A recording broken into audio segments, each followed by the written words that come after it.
What's up? Welcome to episode 5 of the Crush Fantasy Football podcast with your hosts Dolan and James. Episode 5, as always, is sponsored by Soiree Season. So if you're in the market for a wedding registry and you're looking to be a little different, to change it up and to not use the big guys, check out Soiree Season. Use promo code CRUSH to get 50% off your first order. Dolan, episode 5, man. We made it here. How are you doing today? I'm doing great. You know, it's been a little bit of a cloudy day, so I've been inside prepping for the podcast. Nothing too crazy, just running on coffee, but enjoying myself otherwise and, ready to get things rolling here. How about yourself? It doesn't make sense. We live in the same city, probably 15 miles away, and I was outside this morning, and it was not a cloudy day. So we actually took Bailey up to this doggy brewery area called Skiptown, about 15 minutes away, so the dogs can play, and there's pools and hoses and pup cups, and I can drink beers. What more could you ask for? Who enjoyed themselves more, James with the beers or Bailey with everything else you listed? Great question. Probably Bailey. Being with James's everything dog, else, for reference. Yeah, good point. Yeah, it's like your kid or your child or something. No, I think if it was a Saturday, it would have been me, because then I could have really committed. But since I'm working tomorrow, I can only, let's call it sip and not crush. And so I think we're going back to that place very soon on a Saturday, and then I'm going to enjoy it more than Bailey. That's fair. And I would imagine, her excitement would have been hard to beat. I think the only thing I'm actually a little disappointed there is, going against the brand and saying you're not crushing. We might have to cut that part out for the sake of the brand, but otherwise, glad you all had a good time there. And Snoop and I may have to join you before too long. I'm 30, man. I can't crush on a Sunday. I can crush on a Saturday and a Friday. I'm 30. All right, let's get it started with some hot takes, as always. This time, Dolan, you're going to be the football hot take, and I'm going to be the non-football hot take. So, you want me to hit it, or you want to kick it? You got it. I feel like I normally start us off, so let's have you kick off the hot take section. Yeah. We're flexible here. Okay. So I was at Tennyson Street Fair yesterday, and I saw this thing from across. I'm like, oh wow, that chocolate mousse looks delicious. And then we get closer to this tent, and it's soap. It's a bar of soap that looks like a chocolate mousse. And I was like, wow, the mascarpone. I'm like, wow, that looks delicious. And so my hot take is, we don't need new shapes of soap. The little half moon curve, the classic default one for your shower, is the perfect shape. You can get all the crevices with that shape. I don't need a chocolate mousse soap.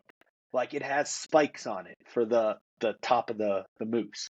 And we don't need that as a society. We don't need lion soaps.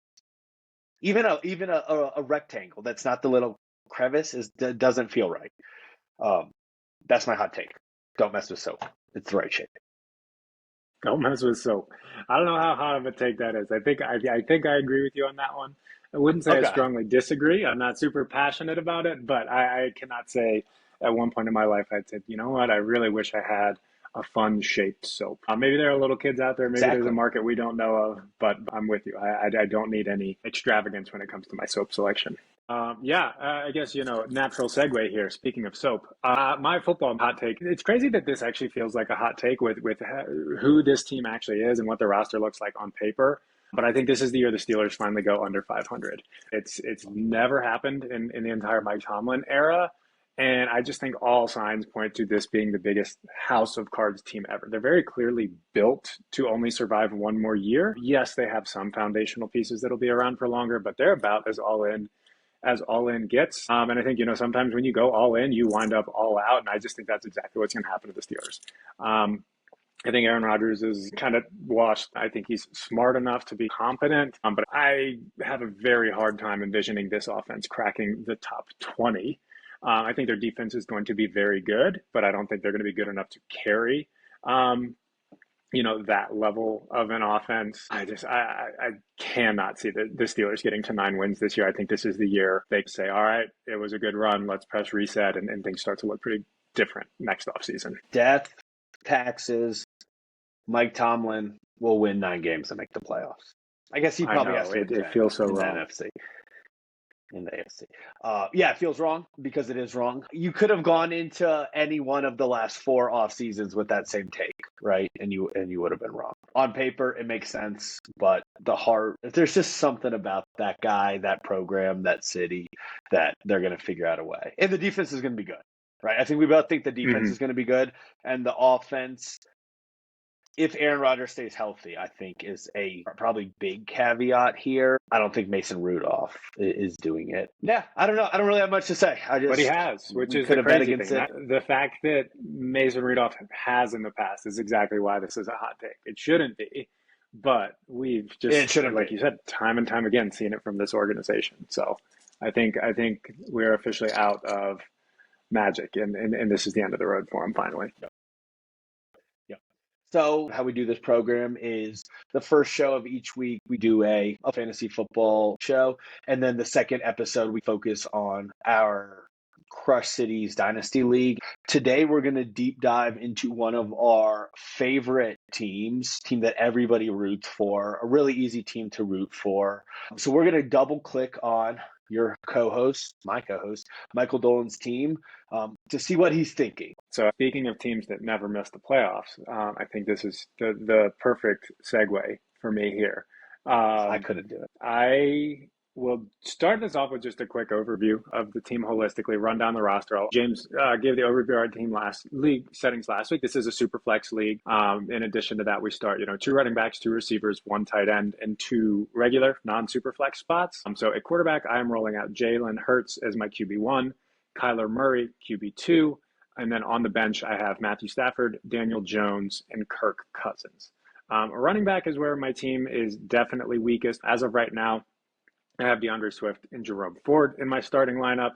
On the bench, I have basically just a bunch of handcuffs and, rookies that I think could stumble into good roles. I'm with Isaac Guerrero, Woody Marks, Ollie Gordon, Khalil Mullins, A.J. Dillon, and Elijah Mitchell. Then down on the taxi squad, this is where things actually start to get a little interesting.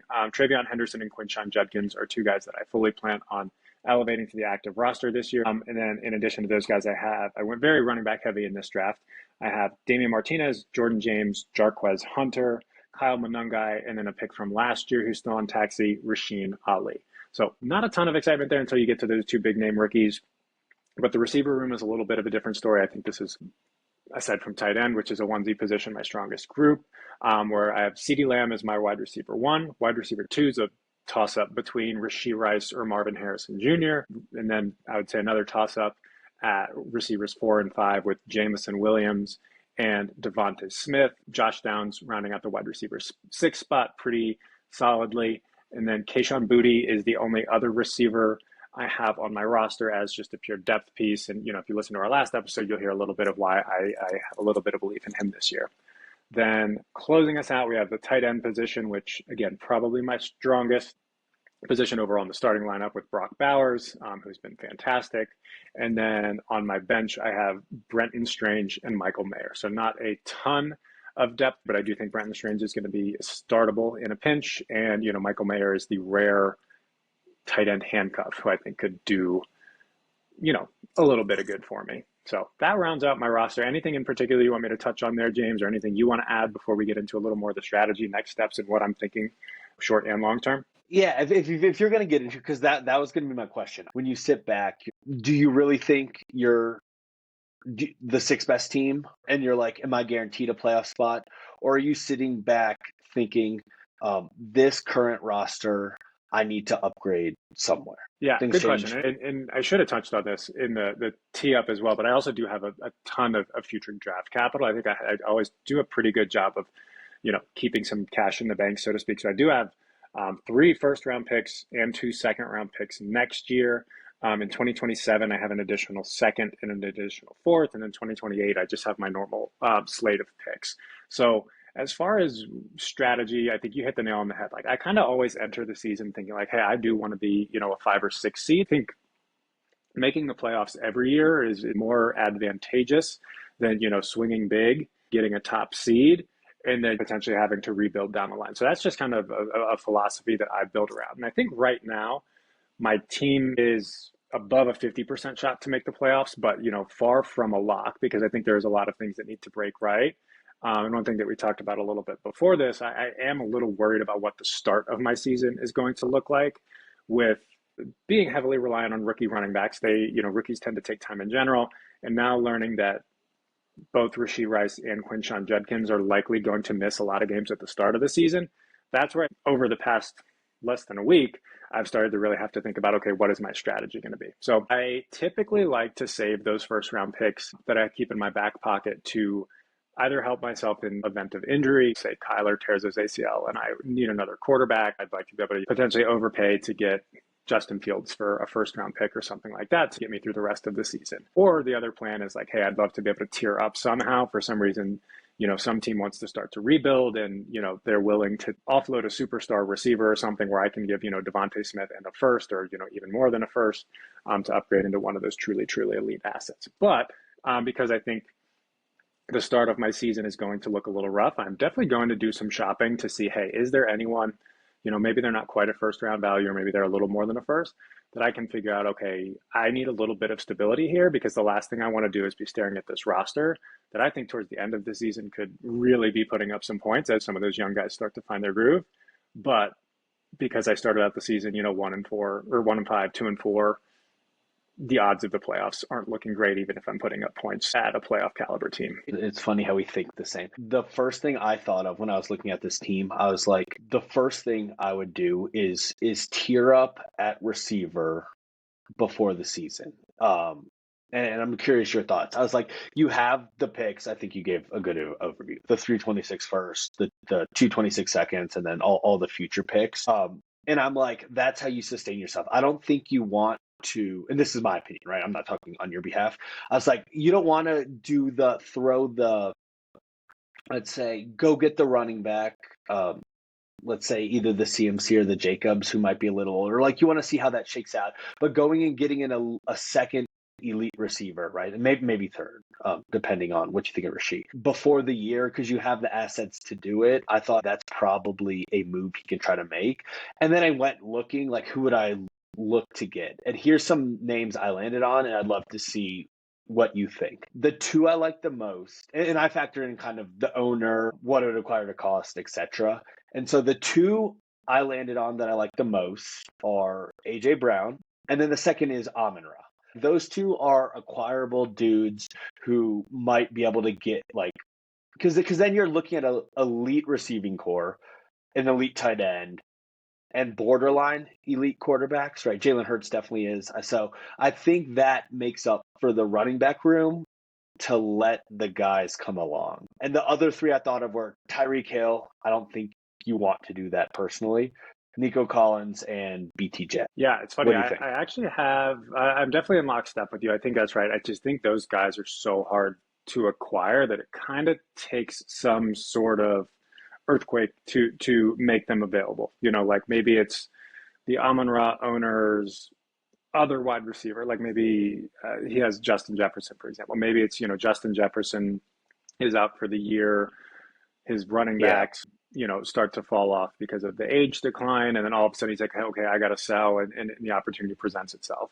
But I don't think these guys are easy to come by otherwise. No. But I have fished around a little bit. I've tried to get Amon-Ra. I couldn't quite bring myself to Devontae Smith in 2 firsts, but I tried, I think, a first and 2 seconds, and couldn't get a nibble there. I actually did, surprisingly enough, try for Tyreek Hill, who's owned by one of the biggest rebuilders in our league. So I tried throwing Josh Downs at him.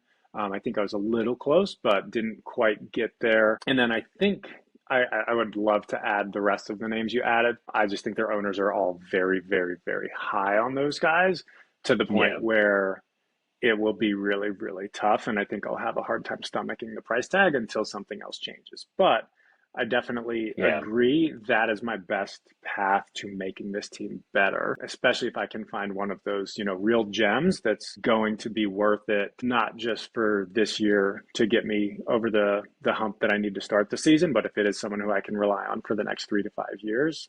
That's where I get comfortable, shelling out 2 firsts plus whatever else to get those kind of guys on my roster. Yeah. And I assume you're more comfortable doing it besides maybe Tyreek Hill, right? Those other four receivers I mentioned, because you're buying Yeah. those guys for a long time, right? They should be able to hold their value. Because that's the other part. So say you start let's say you start real good, right? Say you start 5-1, 6-1, whatever, but there's a clear running back two hole. Say the Judkins thing, it takes him a while, the suspension, whatever, but the rest of the roster is there. I'd love to hear your philosophy on doing this, tiering up or going all in for one of the top running backs that might just be a this season move. A CMC, a Henry, a Josh Jacobs, even a Kenneth Walker were the ones that jumped out to me. Is that something in this hypothetical you'd consider? Or are you like, I have assets, I have Judkins coming back, one of the late round guys might work out eventually. But yeah, what do you think? Yeah, I think that is one where, funny enough, I'm actually a little bit the opposite of you, where if I start out 5-1, I'm just going to be like, you know what, this is gravy. I'm just going to keep these three first in my pocket Yeah. and just become even better next year. And, trust that this hot start paired with a talented, hopefully ascending roster will get to where it needs to get to. And then once the playoffs hit, it's always a crapshoot anyway. So I think at that point I would stick it out. But I think where it is if it's like, hey, I'm 3-3, and I'm like, okay, I do want to help solidify my chances of getting in the playoffs and obviously helping them when I get there. I think that's when I would look to Yeah. plug the hole a little bit more. Mm. And Yeah. I think it's at Yep. that point too where I'll know my record as well as the record of the two teams whose firsts I have, and it becomes a little different. That's a good Whereas, point. if, for example, I have your pick, right? If we're 6 weeks into the season, I'm 3-3, and you're 5-1, or you're 1-5, that completely changes what the value of that pick is. And so I think that's what I also like is giving myself a little bit of that time to figure out what am I actually trading away.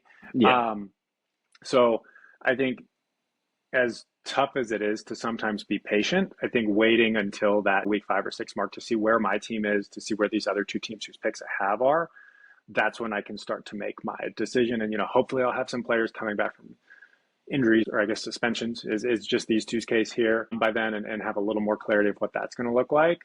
Hmm.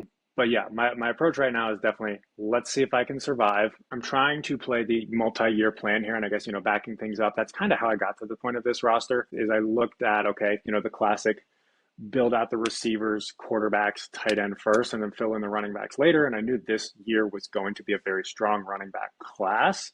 So I kind of bet on, hey, how can I infuse some talent from this group to complement an existing roster? And if, I have to wait again next year to let this team really reach its full form with those picks in my pocket, I think I'm okay with it. But it has been a little bit of a slow burn. I like to keep my roster young and I'm hopefully ascending it. Let me stop you right there because you said something that I wanted to ask you about. So basically, you went into this off season, and this is specifically about the running back room. I think you knew there's a hole, like that's where I need to upgrade. It's a good running back class. How you approached it is interesting to me because keep me honest here. I think you went into the off season with 5, 7, 9, 13, and 17, and then a bunch of fourth rounders. Um, you did a couple trades in there to essentially move up from 5 to 4 and then from 7 to 3 to get Judkins and Henderson. And so I'm curious the thought process and why you thought you needed to get those two guys. Yeah. So one, I think these two backs in particular, the Ohio State guys I think they're absolute studs. And so the way I always make my tiers is like, hey, is there anybody who is in the just elite category? There's usually only 1 to 2 players, sometimes even 0 in a given class every year. But this year for me, the elite category was Genty and Genty alone. And then my next tier is, hey, which guys are worth an early first round pick? And I had both of those Ohio State guys right behind Omari and Hampton in that tier. So the way I looked at it is, hey, I was giving up players that I value as mid to late firsts in order to get some of these early firsts. And so, yes, I did spend a decent amount of draft capital to get up there, but I ended up only moving around the picks from this year. So I didn't have to get rid of any future draft capital to acquire these guys. It was just moving on a little bit in the second round to move up in the first. I think I gave up a second entirely with Tyrone Tracy, who I actually traded a second for. So I kind of view that as the same thing, to move from 7 all the way up to 3. And so I just said, you know what, one of these guys for sure is going to hit. And then I still have a decent amount of depth around that to take some shots and figure it out. I was thinking, okay, if one of these Ohio State guys becomes who I think they are, plus, I do have still pick 9 to get the Johnson, the Harvey, and then I do have all these fourths later on to, take a couple dart throws and get creative with, is how it worked out. And so ultimately I ended up trading you that pick 9 because I thought, hey, there's a bird in the hand. I don't love DeAndre Swift, but he's a starting running back. He's a guy who week 1 I can plug in and, not have to wait for that rookie learning curve or anything like that. And then I also kept that liquidity by getting that first round pick in the future. So if everything does go wrong, I can either prepare for the future or, spend to fill that one hole if I determine it's right as the season starts to progress.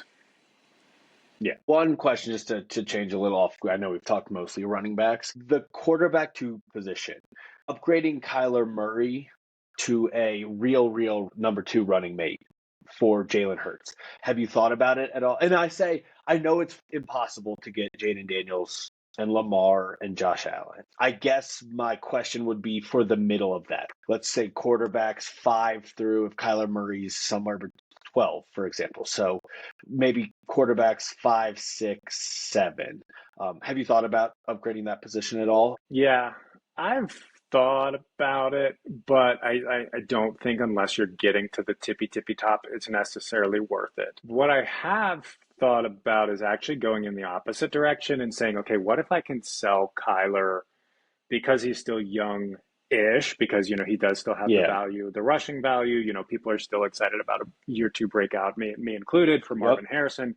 Last year, I think Kyler was a huge sleeper. Would not surprise me one bit if he's a post-type sleeper this year, and so it kind of feels like I'd be selling low. But instead of moving up from Kyler, I think I'd actually rather move down. Like, what do you think reasonably, what would a reasonable price to, say, move down to, Dak or Baker, if, let's say, I'm trading with that team? Or what if I'm trading down to Jared Goff or something like that? Like one of these guys who's still going to produce low-end QB1, high-end QB2 numbers, but they're a little older. They don't have the mobility, and so there's maybe a little less excitement there. Like, what do you think it would take to move off of Kyler to get one of those guys? Yeah, I think Baker is probably non-startable if you want a serious asset, just because he's been so good recently. Where I'm not even sure who I'd value more, Baker or Kyler. I think it's probably pretty close to a 1-to-1 with a pick thrown in on some side, depending on the owner. Goff, it's a little hard coming off the season he just came off of, but I think Kyler's probably a tier above. I think the Goff owner probably doesn't believe that at the second because he had such a good year last year. So I think it takes a down Goff year, which I think is going to happen. And then it's probably a first, right? It's Goff and a first for Kyler. And then Dak's a little older. I think Dak and a first for Kyler. If I was you, I'm not sure. I think it would have to. If I was you, I think that has to be a top 5 pick.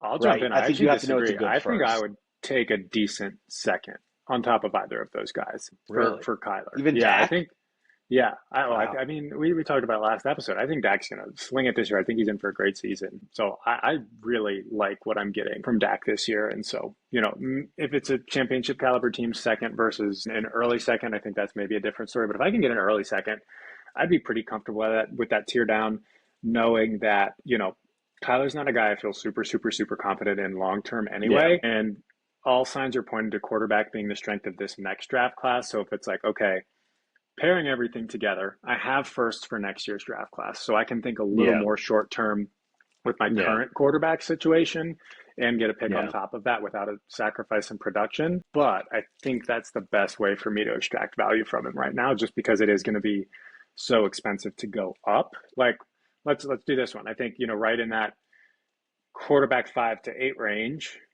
how much would I have to give you on top of Kyler to get Mahomes? For Mahomes. Yeah, I still think it's a first. It's a first. Exactly. And I think we should hit on this Kyler. Are you you just don't think he'll age well kind of thing? You think the rushing is going to go and that's the worry? Because he's not that old, right? Less I think, less so yeah, that, more so I just don't think he's that great of an NFL quarterback. I think he's one of those guys who's gotcha. significantly more Yep. valuable in fantasy Fantasy. than real life, and I just wouldn't be Hmm. that surprised if we look up and Kyler's not going to be 40 years old three years from now, but I wouldn't be surprised if we look up and Kyler's not a starting quarterback in 3 years, just because I don't buy into the talent that aggressively. I think it's more likely he is than isn't, Yeah. but it's like when I'm looking at it, it's like, do I really think his chances of being in the NFL 3 years from now are that much higher than Dak or Goff, who are, significantly Hmm. older, but have a game that does age really well and are, I think, just better, is how I'm looking at it. All right, last one. What do you think? Would you do straight up Kyler for Caleb? I would. It wouldn't feel great. I think I would do this knowing there is a drop off in production this year. Like my redraft rankings would have Caleb Williams significantly lower than Kyler. So it wouldn't feel Yeah. great for 2025. But I think Caleb's going to get such a long leash. The infrastructure there looks fantastic around him that I would Yeah. take the long term bet on Williams. And even if he doesn't pan out this year, I think he's someone who's going to hold value a lot better. So if Yeah. I need to compete and flip him at the deadline again, I think I'd pretty easily take Caleb, even if it stings a little bit. Yep. I'm with you. I think Caleb's an easy one. I think you take that 10 times out of 10. I'm not even sure the redraft ranking's going to be that different. I think I would, if they're both next to each other, I think I would take Kyler, but I would think long and hard about it. All right, Dolan, we deep dive your roster. Next time we'll do my roster. Anything? Are you excited to finish seventh this year? Is it fun going into the year with such low expectations to be a middle of the road team? I will say Just my fun. expectations have definitely come down a little bit this past week with all the news we talked about, but I'm still optimistic. I still think the way my team is constructed has me very optimistic for the long term. And, I still think optimistic enough for a pretty high ceiling this year. So I'll see you in the playoffs if you make it there, James.